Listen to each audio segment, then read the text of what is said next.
Good afternoon, ladies and gentlemen. Welcome to the Mindful Session. My name is Unisa Kamara.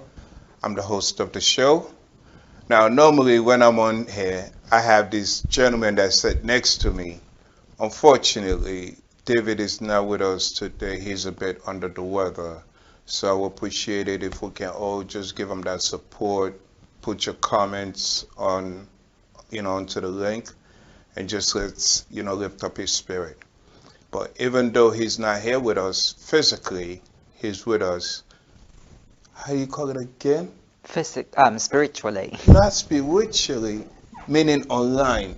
I know there's virtually. Virtually. So he's with us virtually. So today, David say I have someone else to take over your role. Ladies and gentlemen, I want to introduce a very close friend of mine. In fact, I'll let him introduce himself. Dennis. Dennis, welcome to the platform. First of all, Unisa, thank you for having me here. It's an honor to be here at Amaze TV, here at Mindful Sessions. And yeah, it's just a shame that Dave is not here to join us, but it's really an honor to be here. Well, it's an honor having you. So, Dennis, you're quite a busy man. I am. Tell us a little bit about who Dennis is as an individual. Okay, so when people ask me that question, the first thing that I mention to them is that I'm the founder of Psychreg. So Psychreg is an online magazine with a focus on psychology, mental health, and wellness. So in a nutshell, that's what I do. I run this online magazine. And on top of that, I also host conferences, and I'm also an author. And when I still have some spare time, I focus on my dissertation because right now I'm also a PhD student. PhD. So how do you get, okay, let's just go back. Being that you bought Psychreg. So initially, just like you and I were talking, you started off blogging in 2014? No, you created Psychreg in 2014. Yes. You started blogging in 2008 as a traveler. Yeah. And you transitioned that into mental health. Explain that to us. Yeah, so basically, I was born in the 80s, so way back then there was no internet, but I always have a passion of expressing myself through writing, and I still have my journal as a kid. And then when I was at university, there was already that thing called the internet, and blogging at that time is starting to emerge, and so I realized that you could actually publicize your thoughts, publicize the way you express yourself, and that's where I started blogging. But initially, it was just a personal blog. When I say a personal blog, it's just basically a platform for me to share my experiences, my thoughts. On my younger days, I was a bit political. I have strong opinions about politics. And then later on, I moved into a travel blog, like what you've said, in 2008. So when I was in my 20s, I was doing a bit of solo traveling. I've traveled Southeast Asia on my own. So it was just, I just used my blog as a platform to share my travel experiences, just to give people an idea on how it is to go to, let's say, Thailand, Malaysia, and Vietnam. And then in 2013, I started doing my master's degree in psychology. So I thought I should really find a way to link my passion, which is blogging, into my academic background, which is psychology and mental health. And so that's where the idea of doing Psychreg came about. Okay. Yeah, because I was quite impressed, ladies and gentlemen, going through, your profile. Let me just take the time to talk about Dennis. And Dennis is someone that is quite busy. He has a passion for someone to basically do something, think out the box, because according to what I've read, he created Psychreg in 2014, and when he created 2014, he created Psychreg. He was the first one that ever created such a platform. There's so many platforms out there, but he literally stepped out the box and created Psychreg, where he's able to put psychological thoughts out there, and also he was able to bring theories alive through his own, awareness, through his own understanding, putting it in layman's terms where other people that are not psych aware are able to, understand what psychology is about. So this is a gentleman that just decided I needed to do something different. I needed to write about psychology to make people understand. Expand on that for us. Yes, you eloquently put it, what really drove me to launch Psychreg. So basically, when we talk about psychology, sometimes it could sound arcane, it could sound esoteric, but you're right that people should have a free access to psychological sources, and that's actually what drove me to launch Psychreg. I want a psychological platform which presents psychology in an easily digestible manner. I am first in respect that I don't know of any, to the best of my knowledge, I don't know of any website which has a podcast, an open access journal, and host an events. Surely you've heard of a number of psychology websites, but I don't think there are websites which try to do all those sorts of things. So yeah, that's one thing that I really try to establish in Psychreg, to make psychology more accessible to the general public. Wow, that's excellent. Excellent, initiative. Now let's just go back. The time you came up with Psychreg, you were doing your master's, and now you're about to go back to school to get your PhD. Mm-hmm. What drives you? What's your passion? What is it that you're trying to accomplish? That because we all have objectives, we all have visions, we all have goals. Mm-hmm. So what's your overall goal? My overall goal is to provide an evidence base in promoting resilience through blogging. So essentially, that's my research project. I'm looking whether we could use blog as a tool to help people, to help adolescents in low and middle income countries to promote the levels of resilience. I did not decide to go to university to do a PhD because I want to be an academic, but I just want to create an evidence-based blogging intervention. So that's my primary motivation for doing a PhD. And also, I want to encourage adolescents, especially adolescents in developing country, to promote resilience, to be gritty, to be motivated in life, because these two, they played a significant role in my life. Resilience, being motivated. Yes. Okay, well, being that you opened that door, basically what we do on this platform is that we ask our viewers, to interact, to tell us what it is that they want us to expand on the next show. And this young lady, I do apologize, but we'll put her name down the chat later. I did not ask her if it was okay for me to say her name. She said she wanted us to talk about empathy. And being that you're talking about resilience and all of this, empathy is somewhat associated in that realm, correct? Yeah. So let's talk about empathy a little bit. Empathy started, I think, in 1908 in Germany. And at that time, empathy was not used as a human support base. It was used for like mountains, for us to show our appreciation and compassion towards material things. So what can you tell us about empathy? So empathy it's part of what we call a subfield in psychology, which is positive psychology. So basically, it's the idea that you don't just sympathize, which is, when you sympathize, you acknowledge the challenging aspect of a life adversity. You understand that it's difficult to be in that situation, but when you empathize, you try to acknowledge that it's not just difficult, but you're actually putting yourself in that situation. Like, how would you feel if you were in that situation? So, in a nutshell, that's what we mean by empathy. And it is related to resilience, because if you could actually empathize with people who have experienced threatening life conditions, that would encourage you to be more resilient. Say, for instance, we don't know how it is during the war, because none of us were alive during those times.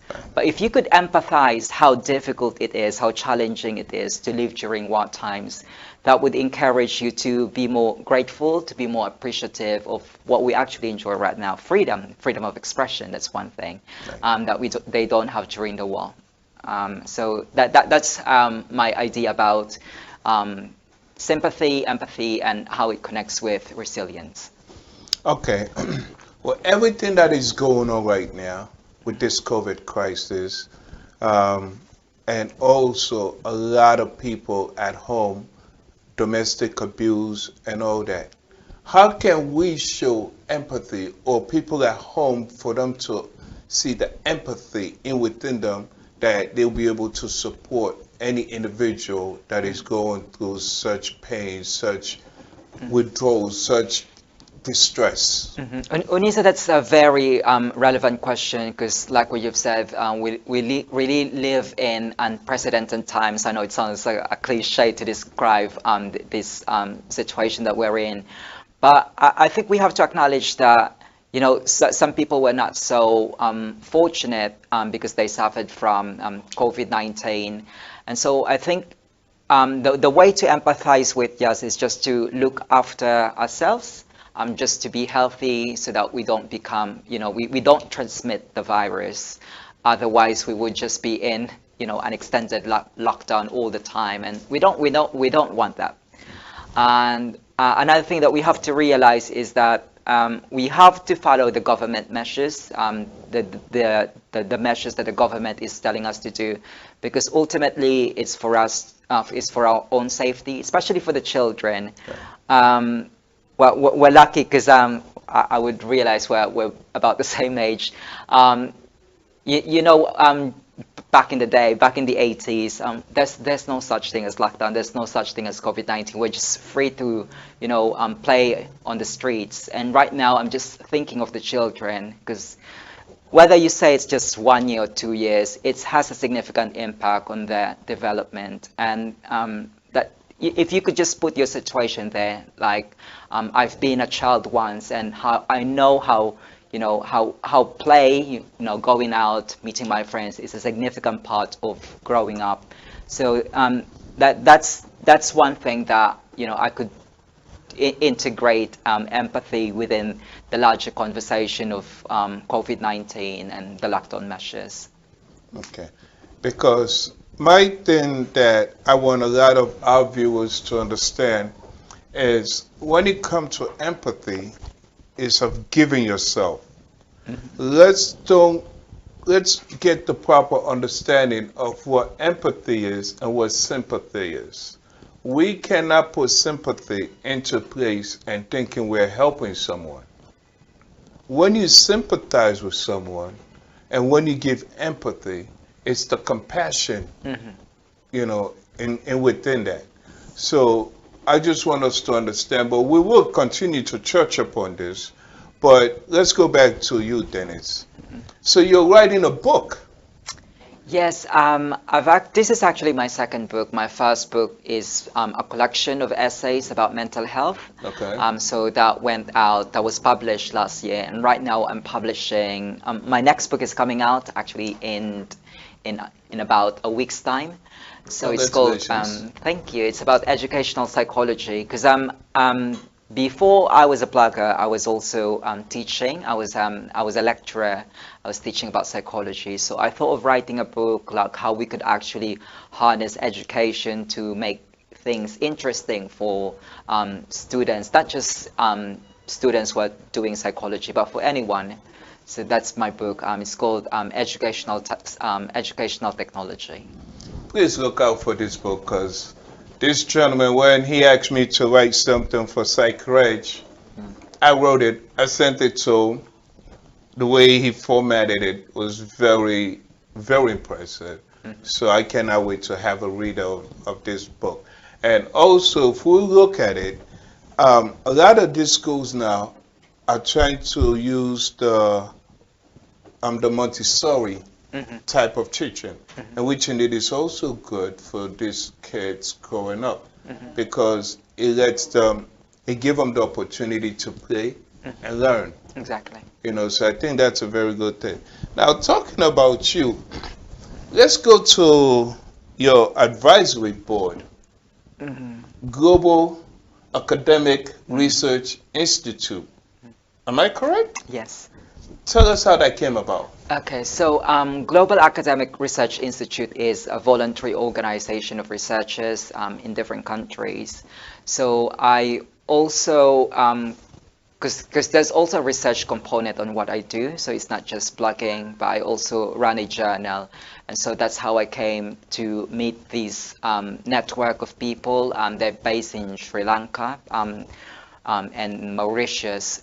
So I was invited to be part of the academic board just to support the research aspect of what they do. So that's Gary, Global Academic Research Institute. And you are Global Goodwill Ambassador. That's quite a huge title. Yeah. It's quite big. Global Goodwill Ambassador. Yeah. Wow. Yeah. So Global Goodwill Ambassador, it's an American-based networking group. So they're trying to promote goodwill, and they're trying to promote how you can actually help other people achieve what was their dream. And that's quite close to my heart because a lot of people also helped me when I was growing up. So I want to share the same thing to people, to adolescents who might have, who might be experiencing the same thing that I've experienced before growing up. That's good. So while you're being the Global Goodwill Ambassador, are you initiating anything about empathy into the world as to what is going on? Because there's so many people suffering around the world, and a lot of people don't know how to support them.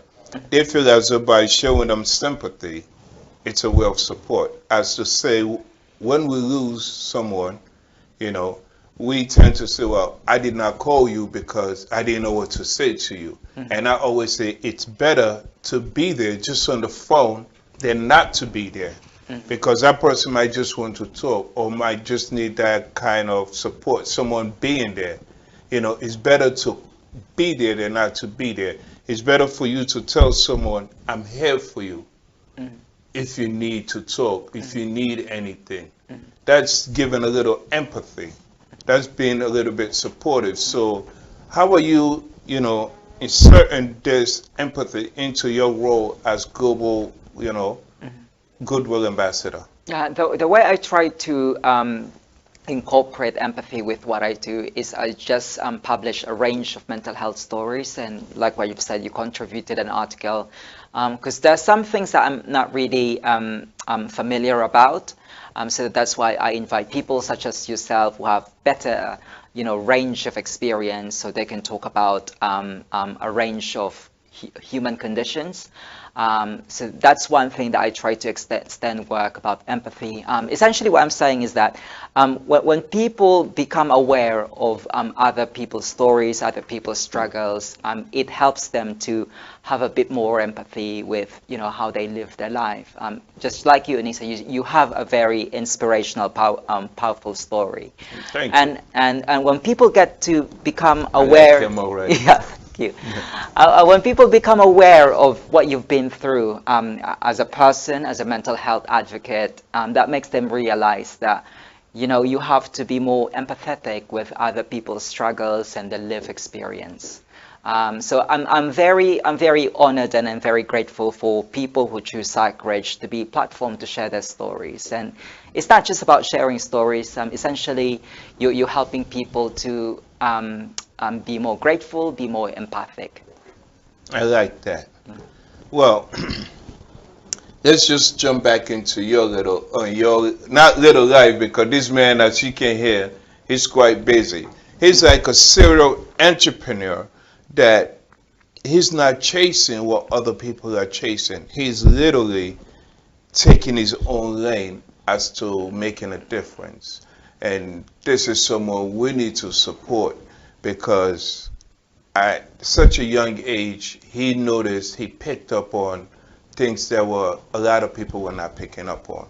He decided to do his blogging, you know, in 2004, and he carried on. And as he was on that journey, he picked up, as I say, psychology is something that is needed in this world. And he decided to start expanding on the different elements of psychology, and he created Psychreg. And he was not, well, he is satisfied, but he's still finding ways of helping the human race. This is someone you call fit for purpose. And when you're fit for purpose, you are a thinker, a forward thinker. You take yourself out of the equation and look for solutions. He came up with the company I call ISP, International Society of Psychology. Yeah. ISP. Tell us about ISP. Yeah, so it's not just ISP, so that P is psychology, and then I also added counseling and education. So it's the International Society of Psychology, Counseling and Education. Okay. So what I do is I try to offer a platform for psychologists, counselors, and educators to network. It started in 2018 when I launched my first conference in the Philippines. It's basically we do organize an annual event to present the latest research. It's mostly geared for PhD students and master's students, and even the lecturers and the academics and the practitioners. Yeah, so yeah, that's what ISPCE is. Okay. So you said it's for networking. Mm-hmm. So it's only for professionals, or is it individuals that are unaware, psychologically unaware? Because a lot of people, I have to come back to me. I am a youth advocate, and I believe that these youths are the future of our future generations to come. So we need to support them to the best of our ability. And there are a lot of organizations out there that are helping, doing the best that they can in supporting these youths. So is this organization that you created, are they able to interact with, the professionals that you work with, and are they able to support these charities, these organizations? I understand there are some people who might be interested to explore more about psychology, but unfortunately, right now, ISPC is not for those individuals who want to learn more about psychology. So ISPCE is for those who have already sort of have gained basic familiarity about psychology. So it could be in the form of being a psychology student, or being on your early career as a researcher.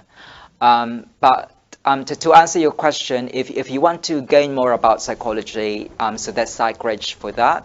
Okay. So anyone who's not familiar about psychology as a science, you can read articles, a range of mental health stories, including your story, news releases about psychology, and also articles written by academics.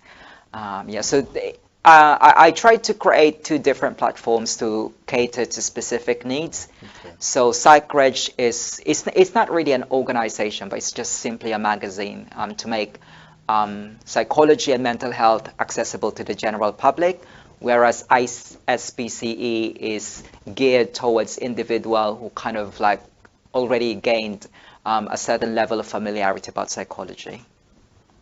Well, thank you for enlightening us in that. As I stated, this gentleman is a forward thinker, and I can see him on our future event that we're going to do.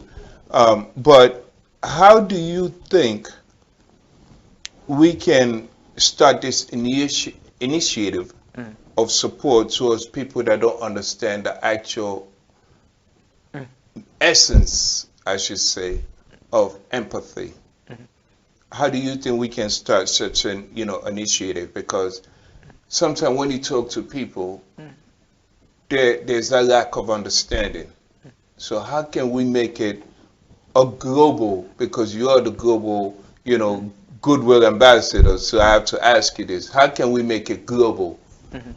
We don't really have to come up with specific interventions to promote empathy. I know there's specific interventions for that, but in the absence of those, just talking about this, just like what you're doing here at Mindful Sessions, that is already a good thing in itself. Because the more we talk about it, we're actually spreading the conversations about the need for empathy.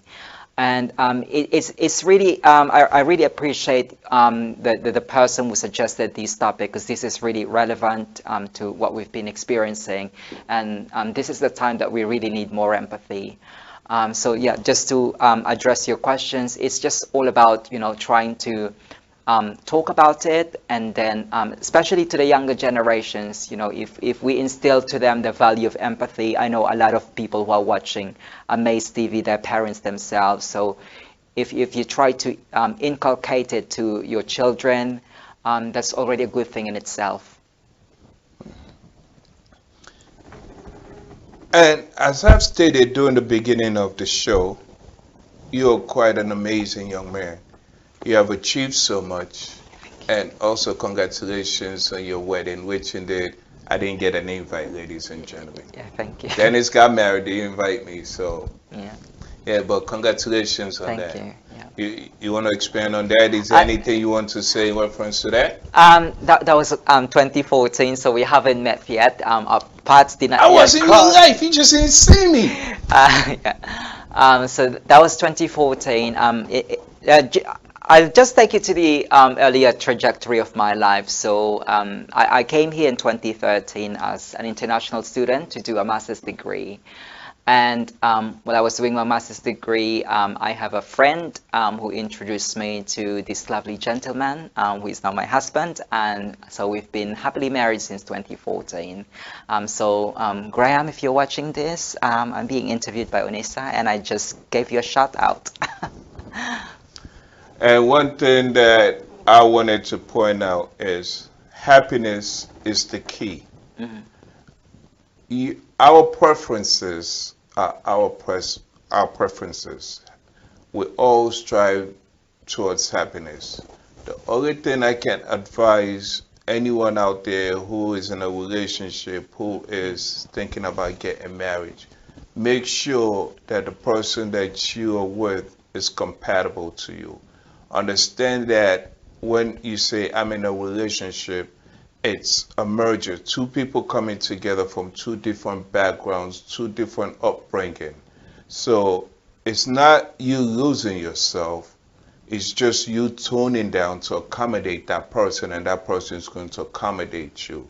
You have to have that friendship, communication, respect of each other. If you do not have respect for each other, you cannot build a communication. If you don't have that communication, it's hard to build friendship. And without that friendship, before anything, I always tell people, you spend so much time trying to get to know somebody to build a relationship. And as soon as something goes wrong, you want to deviate, run away from the situation. You know, what's your input on that? How can we show a little bit empathy into each other to be able to resolve a situation in a relationship? That's a lovely metaphor that you put in there, Onisa. You mentioned about two individuals being complementary with each other, and that reminds me of what I used to play as a kid, the jigsaw puzzle. And I think that's an appropriate metaphor to describe two individuals who decided to spend their lives with each other. And basically, you do have your own sets of strengths, you do have your sets of weaknesses, and hopefully the other person could, fill in the gap with those strengths and weaknesses.